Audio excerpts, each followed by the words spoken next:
گور صاحب اور یہ جو پھر واپس آئے ہیں تو اگلی صبح انہوں نے پولیٹیکل کمیٹی کو بریفنگ دی کہ خان صاحب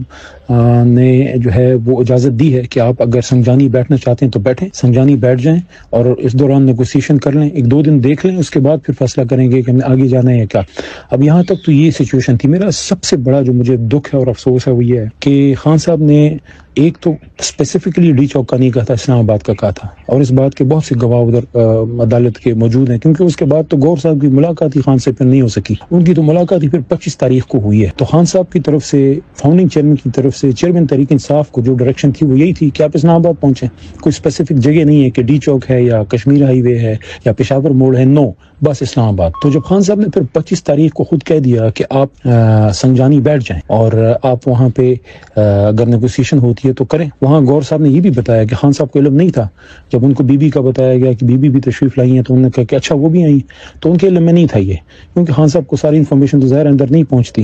ان کو نہیں پتا تھا کہ وہ بھی آ رہی ہیں۔ بہرحال یہ جو خان صاحب کی ڈائریکشن تھی کہ سنجانی بیٹھ جائیں، اس کو میرے خیال میں 25 تاریخ کو ہی چیئرمین گور صاحب کو، سیکرٹری جنرل صاحب کو اسی وقت اعلان کر دینا چاہیے تھا۔ اس میں جو یہ ڈیلے ہوئی ہے نا وہ کنونس کرنے کے لیے، کیونکہ وہ جب انہوں نے کہا کہ ہم نے بتایا تو بی بی صاحبہ شاید نہیں مانی، یا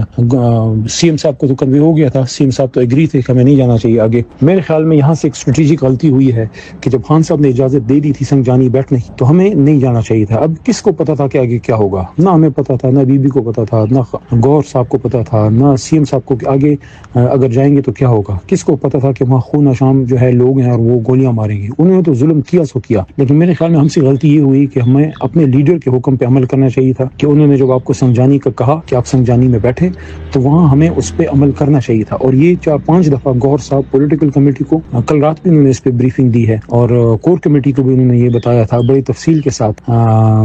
سی ایم ہاؤس میں بھی جو ایک پولیٹیکل کمیٹی کی میٹنگ ہوئی تھی اس میں سی ایم بھی تھے، اس میں سب تھے، بی بی صاحبہ بھی شاید اس میں موجود تھی، تو اس میں انہوں نے بتایا تھا کہ خان صاحب کا یہ حکم تھا کہ آپ سنجانی بیٹھ جائیں۔ اب میرے خیال میں پولیٹیکل جو ہماری لیڈرشپ ہے، جو مین سٹیک ہولڈرز ہیں، ان کو آئندہ سے یہ خیال ضرور رکھنا چاہیے کہ یہ جو غلطیاں ہوئی ہیں ہم سے، یہ چیزیں دیکھیں، یہ غلطیاں کسی بھی بنیاد پہ اس کا جواز نہیں ہے جو ہمارے ساتھ ہوا ہے۔ انہوں نے تو ظلم کیا ہے، آپ ایک گولی بھی نہیں چلا سکتے، چہ جائے کہ کسی کو مارنا خدا نہ خواستہ، وہ بھی دارالحکومت میں، لیکن ہمیں ان کو یہ موقع نہیں دینا چاہیے تھا۔ اگر ہمارے پاس آپشن تھی، مجھے تو نہیں پتا تھا کہ تھی، یہ تو پھر اگلے دن پتہ لگا 26 تاریخ کو جب یہ پولیٹیکل کمیٹی کو محترم گور صاحب نے بریفنگ دی، تو آئندہ سے ہمیں یہ احتیاط کرنی چاہیے